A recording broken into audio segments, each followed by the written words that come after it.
Cecil did not properly boost up my boy Invincible stats. See, Cecil does not put any extra stats into my boy's intelligence. He just goes strength all the way. He hasn't studied nothing since he graduated high school, man. No, he's just been getting him stronger, but don't get me wrong, he does need to be stronger, but it doesn't teach him in the places where he's really weakest. Like as a Viltrumite, he's going to naturally get stronger with age. The stats that Cecil needs to train is his intelligence and his really his communication stats too, but it's just a whole bunch of other stats that he needs to spec for Mark and his mission so that he could be more, malleable. But you wanna know why he doesn't give Invincible intelligence stats? Because he knows he needs him stupid enough to keep working for him. And he doesn't want to make him too smart, because if he becomes too smart, he's gonna be like his dad. And his dad knew not to trust Cecil with everything, because sometimes Cecil can be pretty incompetent. Like, I don't know, leaving the strongest person that we fought in years alive in a cellar?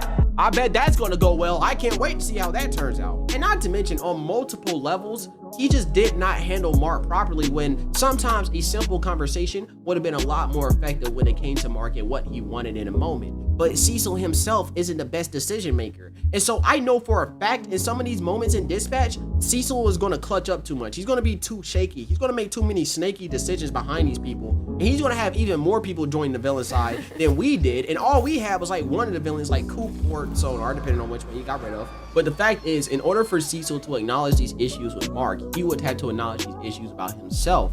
And Cecil don't like getting checked too much.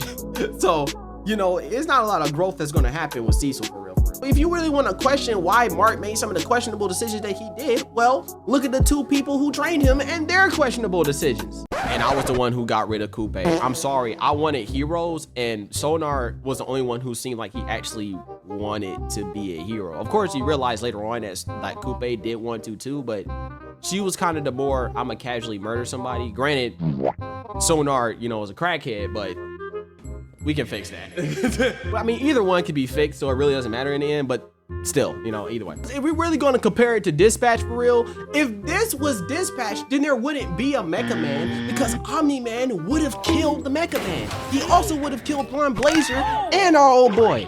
Come on now, y'all not really doing the comparisons properly. And matter of fact, while we're talking about unfair judgments, let's talk about the fact that y'all refuse to acknowledge how strong his villains are.